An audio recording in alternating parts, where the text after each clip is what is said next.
Merhaba arkadaşlar, bugün de sizlerle yeni bir videoyla tekrardan bir aradayız. Bugünkü videomuz bir kutu açılım videosu olacak. Bu nedir diye sorarsanız, bazen çekim yapan arkadaşların ya da montaj, kayıt tarzında stüdyosu olan arkadaşların kullandıkları RGB tarzı LED bir ışığımız olacak. Bazen de insanlar evlerinde görsel olarak odalarının köşelerini koyuyorlar. RGB LED bir lambader aldım arkadaşlar. Hatta şöyle ürün sayısı 2 tane. Şöyle düşünün, 2 tane iki tarafa koyduğumuzda çekim yaparken bize görsel olarak bir ışık şovu yapacağını düşünüyorum. Şimdi şöyle bunları RGB LED olarak ayaklı farklı türleri bulunmakta. Ben değişik bir versiyonunu aldım arkadaşlar. Meblağ olarak ortalaması tabii ayaklı olunca lambader modeline girince bunların fiyatları biraz yukarılara çıkıyor. Bunu kendiniz de yapabilirsiniz. Kaliteli bir RGB alırsınız ve eğer istiyorsanız ki animasyonu da olsun yani hareketli bir görseli olsun istiyorsanız bu tarzda bir LED alıp kendiniz kendin yap şeklinde bir lambader haline getirebilirsiniz. Ben de inanın sizler kadar ben de çok merak ediyorum şu anda gelen ürünün nasıl, ne tür bir ürün olduğunu, ne kadar sağlıklı olduğunu inanın ben de bilmiyorum. Şimdi sizlerle beraber açalım. Öncelikli olarak ürünler üzerinde şu sizin adınıza gönderilen faturaları almayı unutmayın arkadaşlar. Bunları çıkarın, kenarınızı koyun. Eğer ürününüzün sağlıklı bir şekilde geldiğine inanıyorsanız bu çıkardığınız faturaları atabilirsiniz.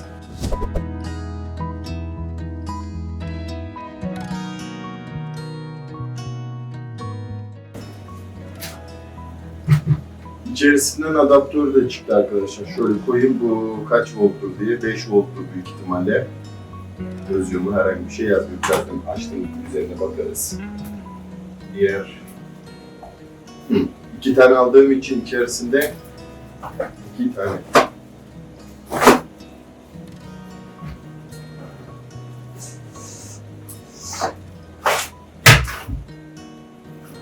İkincisinin adaptörü çıktı arkadaşlar. Bu nesidir? Bakalım neymiş. Kumandası çıktı. Kumanda bildiğimiz standart bir kumanda. Bunlar sanırım ayakları için.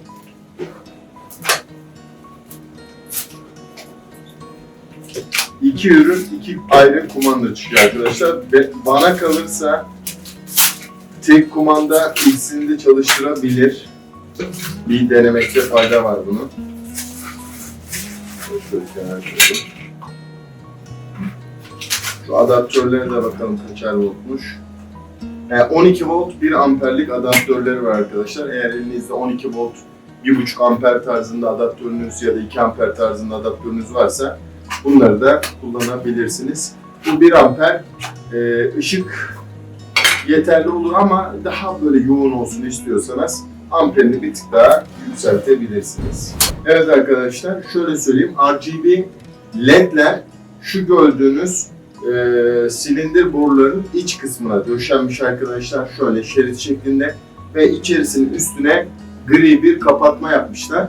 Şuradan bir çıkıntı kablo, burası şarj yeri olacak, yani elektrik bağlantı yeri. Bu ayakta kalacak.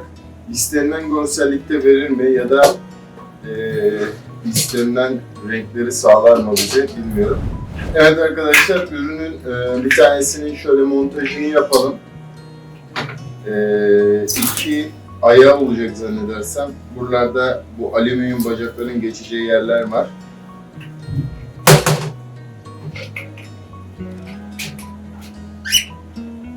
Evet, bir tanesini geçirdim.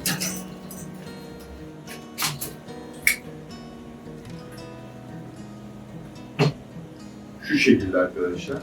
Böyle bir duracak. Görselliği verecek olan kısım şurası arkadaşlar. Bu dönmüyor zannedersem. Evet. Yani boy olarak da 1.50'ye yakın. Diğerini de monteleyelim.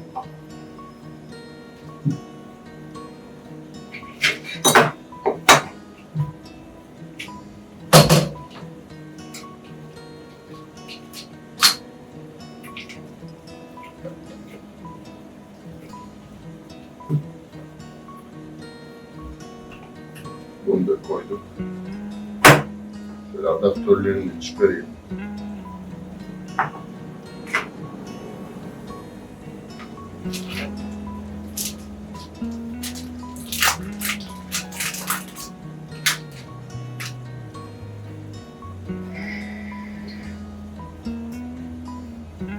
Şöyle bir şey düşünüyorum. Tek kumanda ikisini de çalıştıracağını düşünüyorum. Ama denemek lazım. Çünkü bu kumandalar standart kumanda arkadaşlar. Eğer bu şekilde LED kumandası almak istiyorsanız standart bir kumanda türü arkadaşlar. Daha önceki videolarımda RGB'li mousepad yapmıştım. Orada da bunları kullanmıştım. Oradan biliyorum. Şimdi masanın köşesinde prizimiz var. Oraya takacağım. O kamerayı da elime alacağım. Çekim için.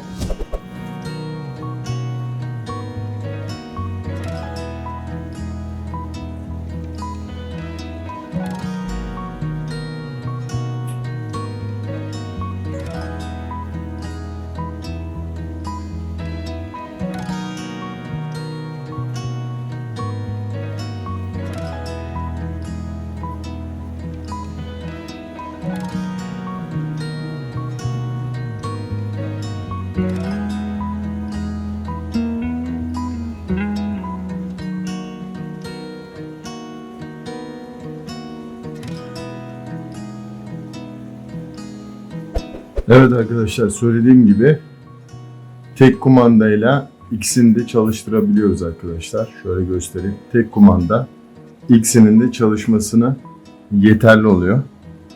Şimdi modları uygulayacağım tekrardan. Az önce ben bir çalıştırdım. Şimdi masa üstüne sabitledim. Animasyonlu bir moda da sahip aynı zamanda. Şimdi farklı animasyonlarını size gösteriyorum. Bunları çekim yaparken ya da odanızın görselini değiştirmek istiyorsanız ben sırayla farklı modlarını geçiyorum arkadaşlar.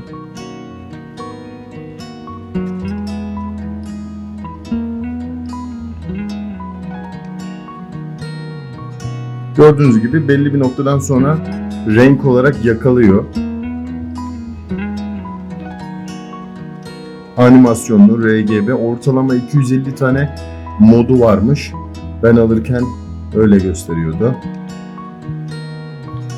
Evlerinizde eğer görsel amaçlı istiyorsanız köşelere koyabilirsiniz arkadaşlar bunları. Farklı yanıp sönme modlarına sahip. Renk olarak ayarlayalım şu color kısmında.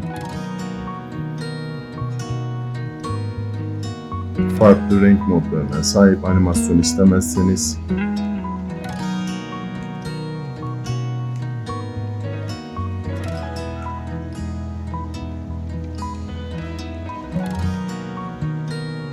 bu şekilde bir görselliğe sahip. İsterseniz buradan yoğunluğunu arttırıp azaltabiliyorsunuz arkadaşlar. Bakın ışıkları azaldı bayağı. Şimdi arttırıyorum.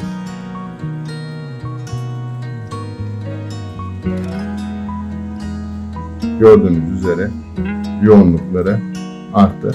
Tabi dediğim gibi 12 volt 1 amper değil, 12 volt 1,5 2 amper uygularsanız biraz daha yoğun olarak ışığı çıkar. Boyu da 1.50 civarında. Ayaklarını da şöyle yine göstereyim sizlere.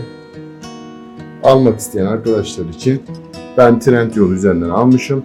Umarım sizler de görsel olarak incelememizden faydalanarak bir fikir sahibi olmuşsunuzdur.